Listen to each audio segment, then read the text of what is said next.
I'm your host, Peter Komendowski, and welcome to Surviving Bad, where we explore Iowa's stories of survival, hope, and inspiration. Today we've invited David Captain from the Family Legacy Counseling and Melissa Dale with Celebrate Recovery to talk about how the pandemic is affecting substance use disorder and the idea that faith can help guide treatment and recovery efforts past the pandemic. Even if you're not a believer, quote unquote, you may be surprised by what our experts have to share. Let's hear what they have to say about healing and the power of faith. Welcome to the show. Starting with you, David, introduce yourself and tell us a little bit about what you do. So I'm a marriage and family therapist. I've been in practice in the mental health field for almost 30 years. I've been doing what I do now, which is marriage and family counseling and addictions counseling in private practice. I've been doing that full time for 5 years, although I've been doing it at some level for the last 20. Prior to that, I worked with Unity Point Behavioral Services at different levels, and including doing family counseling and therapy for crisis intervention situations with our adolescent and child treatment units. And then I also was the manager for the Powell Chemical Dependency Center. I did that for 7 years prior to leaving Unity Point to pursue private practice full time. So I've had quite a lot of experience in the field and developed a lot of thoughts and ideas and opinions about things too as a result. Melissa, welcome to the show. Thank you. So I am a person who has worked at Lutheran Church of Hope in West Des Moines. I've worked there for 9 years. I've been in recovery for 16 years and currently run the Celebrate Recovery program at Lutheran Church of Hope. I'm also a state rep for Celebrate Recovery. That means that I help launch Celebrate Recoveries in different churches around Iowa. And I also work on the care team. So that means anybody that comes to our church that may be struggling in some way with addiction or other things, likely that they'll get to talk with me and I'll get to talk with them and try to get them resources and any kind of prayer or anything that they might need, either through the church or through the community. So I help connect people with resources and get them support around whatever issue they might be struggling with. David, we're in a sort of curious time. We've had the full brunt of this pandemic. We've had a sort of a pseudo recovery where there's still a pandemic, but people trying to go back to normal. And then we have all this social justice issues going on. How has that affected sort of the stream of effort and consciousness in your work with people? Well, it's affected it quite a lot in some cases. I think there's people, I have patients that I work with that are very stressed and quite, preoccupied just with health and with the concerns of the virus and are we protecting ourselves appropriately and properly? Is society prepared for the long haul with all of this? And so you can imagine someone with an anxiety disorder, it really can interact with that in a very negative way and cause lots of additional stress. So people have been talking openly about that and wanting to work through those kinds of issues too. I think that it's affected the delivery of service as well, where I've been doing at least 50% of my meetings over a telehealth platform at times. And so it's, it would be similar to meeting with somebody over a Zoom meeting like what we're doing today. And which has been very interesting. And actually, I think it's more effective than I thought it would be. And it's actually, it's a good substitute for meeting in person. And I think that's been something that has kind of propelled the field of counseling and therapy forward, whether we knew we needed it or not.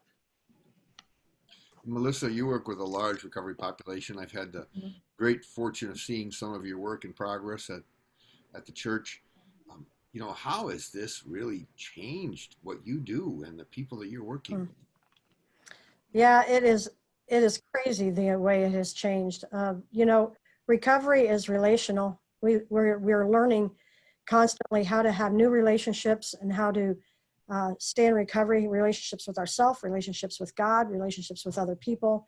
And when we are living in a 2D world, if you will, now, where we don't have people right next to us to talk to us, to see body language, to be able to have a hug when we need one, that is a huge difference. Meeting with people online is effective. It's better than nothing, but it is still missing something that's kind of a big piece of what we like to do when we are going through a recovery process.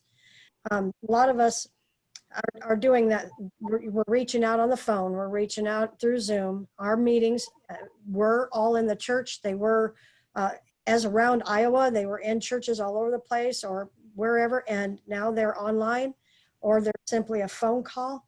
And it's a huge difference. And I think that at first, when we first went into this stage, it was a shock for everybody. So there was like a grieving period for everybody. We were grieving, missing each other so much.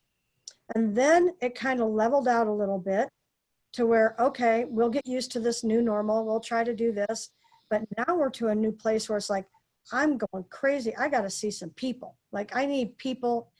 Let's do the 6 feet apart. Let's get the masks and let's try to get together, because, recovery is totally a relational thing. It's relational on 3 levels. And so it's been a huge learning process, and it's been, I have found it on my end. I bet David can relate as well. It's been a little bit hard to get that personal feeling with people when you're trying to talk through problems. It was a learning curve in that. So.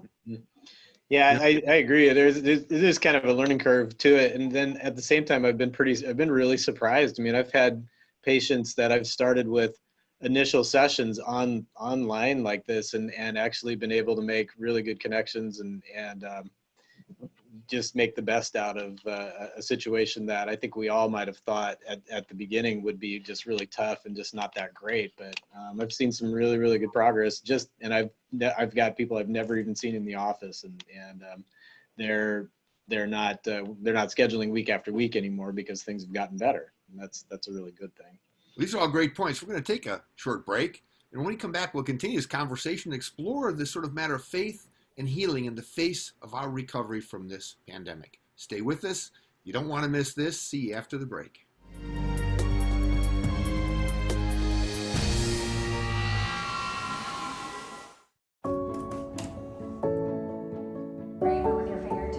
I don't know how we would have survived without Mediacom. We have 5 kids, my wife and I, and we have Mediacom for all of our internet and all of our cable services. So I'm stuck in my house, but at the same time, I'm connected to people all over the world, and it's been fantastic.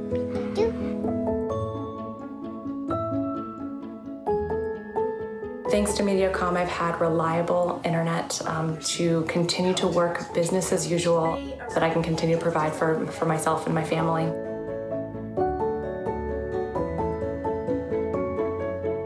Right now, we all feel like the world is in a standstill.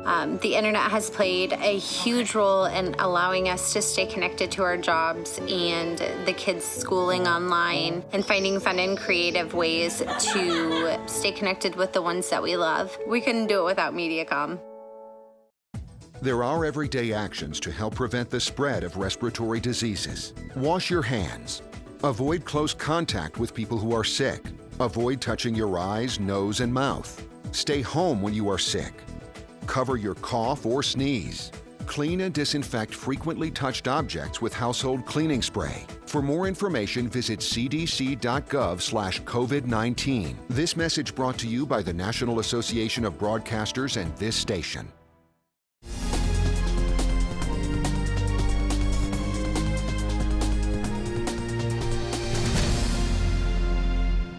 Welcome back to Surviving Bad.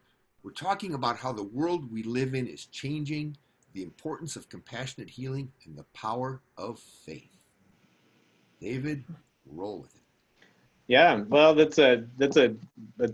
I'm excited to talk about that. I mean, one of the things I like the most about the work that I'm doing now is Family Legacy Counseling, located, it's in Johnston, Iowa. It's a Christian counseling center. Everybody here is of the same faith, and really on for the most part on the same page about just what the Bible says, and how God reveals his thoughts and will for us just simply through his word. And so just having that basis, I think, is a really great thing to be able to include in my work here, whether it's talked about overtly or subtly in the counseling environment. So yeah, and what I've noticed, especially like Melissa, you've addressed this. Faith is often something new for people that come in to celebrate recovery. Yeah, it's Celebrate Recovery, if nobody knows anything about it, part of it is about the 12 steps of recovery. That's kind of our process of recovery. And the very first step doesn't say you have to believe in anything other than you got a problem and you want some help. People come to believe about a faith, a power greater than themselves. And I think it's really important that people understand that, as I mentioned before, it's a relational thing, and it's a relationship with yourself and with God and with others.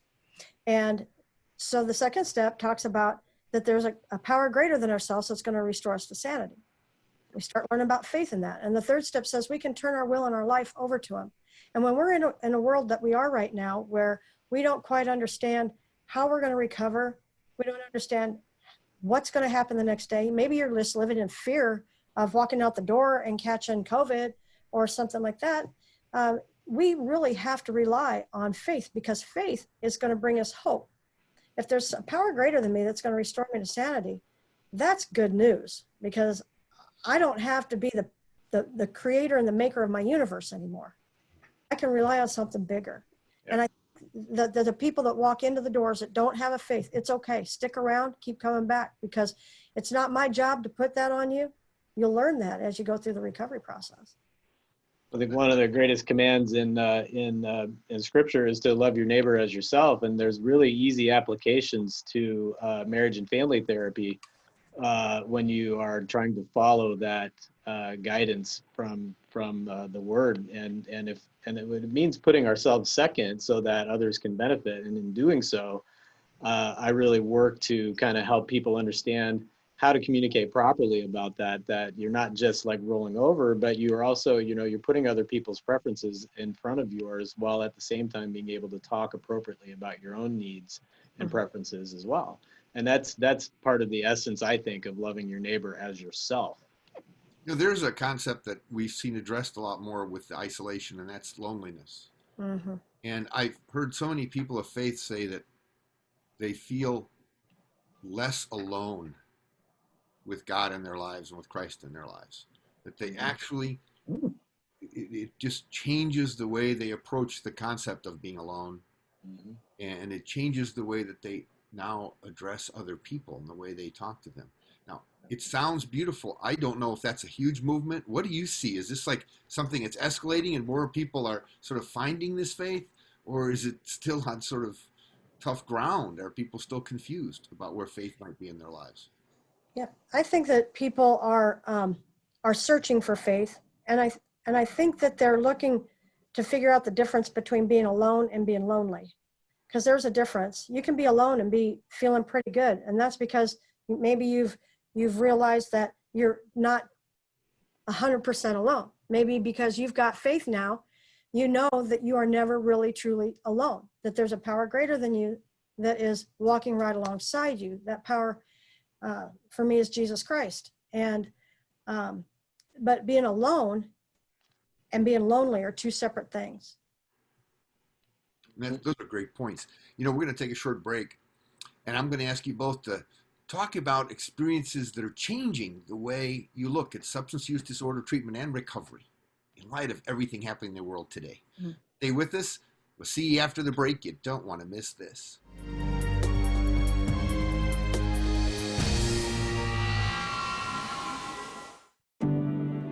Today, more than ever, you need fast, reliable internet.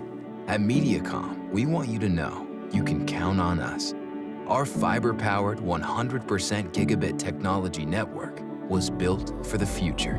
We have enormous capacity and power and 99.99% network reliability. So even though these are uncertain times, we're prepared. And you can be certain we'll keep your world connected. There are everyday actions to help prevent the spread of respiratory diseases. Wash your hands. Avoid close contact with people who are sick.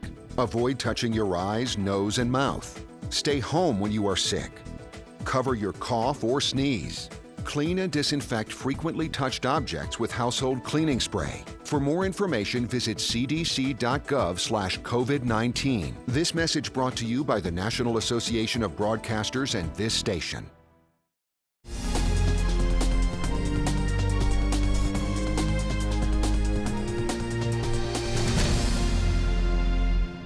Welcome back to Surviving Bad. What will life be like after a world in isolation? How will people adapt to the changes? How will social experiences recover safe places for people needing help? Let's see what our guests think. Melissa, the world is really changing. What have you experienced in the last few months? And how do you see the future changing? Like, not necessarily like years from now, but in the next few months. Well, I think that one of the things I see changing is it used to be whether you're going to church or you're going into recovery or you're even going into your family's house. The first thing you want to do is walk in and hug somebody. You want to wrap your arms around them, you've missed them, and you want to hug them. And I think that there is going to be some anxiety in that simple task alone. And for people in recovery and people in families and people that have missed each other, I think that's really a big thing. And we all have to just kind of get used to the idea that we want to be safe. Love is going to look a little different. It's very likely that it'll look different. Recovery meetings, sitting 6 feet apart and only having so many per group and things like that. You know, eventually I'm hoping that we get to have the bigger groups, and I look forward to that day. But in the meantime, I think that we'll all just get used to it ramping up as much as we got used to it shutting down. David, you know, you're doing counseling, you work with families and marriages. Melissa makes a great point. 6 feet apart doesn't do it for what we know as love. How does it work in the family today, and where do you see it going? Well, it's been interesting time after time as I've been talking to families that the isolation at home has actually had some real tangible silver linings for families, especially families with kids and teenagers where they've been having to interact with each other more on a regular basis and to, actually eat meals together, and they don't have to turn right around and go and run to this activity or another activity. And I think families have really learned to appreciate not being so busy, actually being around each other more. So I've heard that they've appreciated it. I've also heard that can bring stress too, that brings to the forefront some of the family issues or the things that need to be talked about that have been ignored for so long, sometimes by just the busyness and the craziness that we make of our lives. And it's really easy to avoid issues that way. So sometimes those things are coming to the forefront as well, just because of everybody being around each other. But kids are actually getting to, know their parents and vice versa. They're going on walks with their families. It's stuff that we haven't seen. So it's been both a blessing and then also a challenge, I think, for a lot of families. I think I need to second that, because of what we're seeing in recovery is that same thing. Maybe that underlying issue that we never knew was happening has now surfaced and bubbled up, and people are seeking help. So I'm still getting a lot of people still seeking help, even though they are isolated and could easily whatever hurt, habit, or hang up they have been hiding all along. Yeah. And I think I've been concerned too, just with some of the things you see on social media or just in the media in general about alcohol use. It's like, oh yeah, it's quarantine, and drinking wine at 10 or 11 in the morning is like, well, it's just because I'm quarantined. I'd never do that. But it doesn't take very long for an addiction to resurrect itself or to establish itself when it seems that some of the regular controls are removed. Yes. Yeah, I wonder personally how many people are lost in the shadows now, the ones we don't see, the ones we're not connecting with, the ones that are facing these problems alone because technology is either not there for them or not their chosen mode of dealing with people.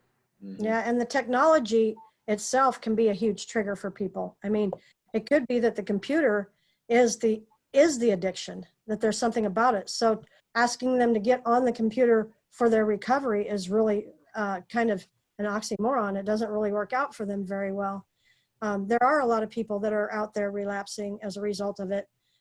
Here's one thing I'll leave you with in this part is that, because I'm in recovery myself, and it seems like if you're alone and doing recovery online and you're done with that, you shut the computer, that stupid thought comes right in your head.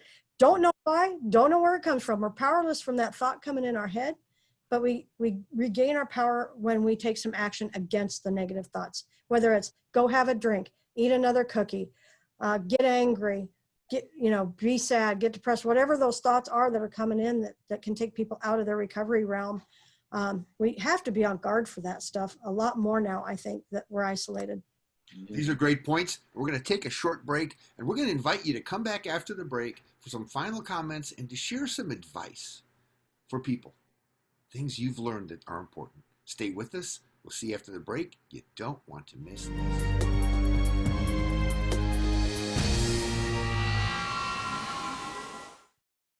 There are everyday actions to help prevent the spread of respiratory diseases. Wash your hands. Avoid close contact with people who are sick. Avoid touching your eyes, nose, and mouth. Stay home when you are sick. Cover your cough or sneeze. Clean and disinfect frequently touched objects with household cleaning spray. For more information, visit cdc.gov/COVID-19. This message brought to you by the National Association of Broadcasters and this station. While a lot is changing in our world, at Mediacom, our focus remains the same. Making sure you have the fastest, most reliable connection possible. During this critical time, we know your needs are changing. You may be working or learning from home, relying on telemedicine, or finding new ways to keep everyone entertained. If you need more speed, call or go online, and Mediacom will double your speed immediately for as low as $10 more a month for 1 year.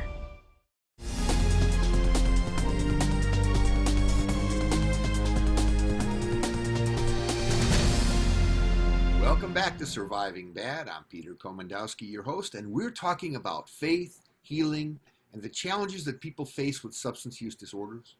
David and Melissa have some important advice to share. On any side of the issue, family and friends are key to success. Listen carefully. This is important. Melissa? Yeah, so one of the thoughts that has come across my mind is that if somebody you know, or if it's you that is struggling with, and I'm just going to call it a hurt, habit, or hang up, because it doesn't have to be just addiction. It can be anything that you're struggling with. I want you to know that there's help. There's help, and you don't have to be alone in it. You might be alone in quarantine, but you're not alone in recovery. You can reach out to your church. You can reach out to Celebrate Recovery near you. And here's the other point that I would like to make is that it's not just about you. It's about the people around you, because addiction or any kind of hurt can affect, it has a ripple effect, and it affects people around you. So it's a family thing. Recovery can be a family issue. Celebrate Recovery's address that, and so do many other kind of recovery things. So everybody's invited along to seek out a different format in life. You don't have to stay stuck. Whatever you do, please reach out and reach up, and God is there for you. So are recovery programs, and so is your church. Thank you. David?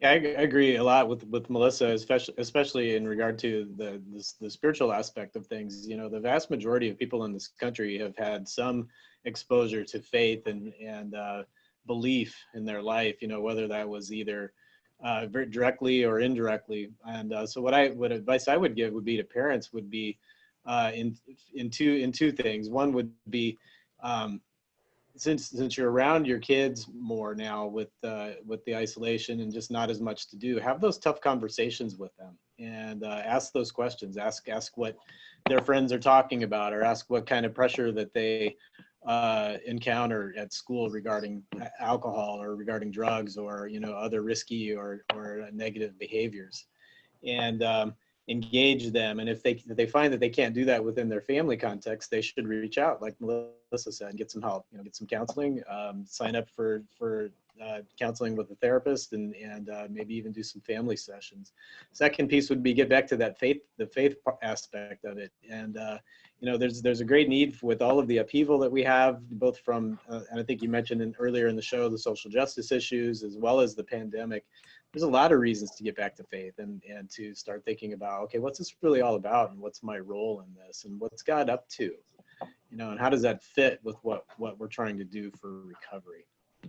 I have a question to ask guys, because I've looked, we're all sort of recovering from ourselves sometimes, and I started realizing, look in the mirror, that God, it's a tough challenge, but this time is going to make me a better person. I don't necessarily like the self-awareness because change is difficult to accept. Do you think as the world at large is going to become better going through this experience? David? Well, I hope so. I mean, I hope that on an individual level, at least, we can be responsible for how we change. I know I feel some of the same ways about myself as you were sharing. I've let my outrage at things dissipate way too many times, and I think I'm done with that. So looking for ways to get involved and stay involved. But I think that that faith is a great lighthouse, a North Star for us to become the better selves that we were meant to be. And I really want to just point everybody's attention to that. Melissa, final comment? Yeah, I would say, if you're struggling with your faith and you're wondering, how is this going to benefit my life or my family? There are so many church services online right now. You can check them out without even leaving your house, and you will hear something in there that will change your life. Family units, I think the future, the way it lays, you ask about that, I think that family units will get stronger, because I think everybody took a minute to stop and start paying attention to the children and pay attention to each other. Now, granted, we're having this conversation because we saw things that maybe need fixed or need help or need worked on or need a little more God in, and that's why we're here. Those things are in your face for a reason, and just don't stop. Go and make things better. Your family is important. Ministry starts at home. Those are fantastic points. Thank you both for joining us today, and thank you for joining us. You can go to our website, ahealthyiowa.org, for more information. And keep your eye on Mediacom MC22 for our next episode of Surviving Bad, where we explore Iowa stories of survival, hope, and inspiration. On Mediacom MC22, your local programming leader.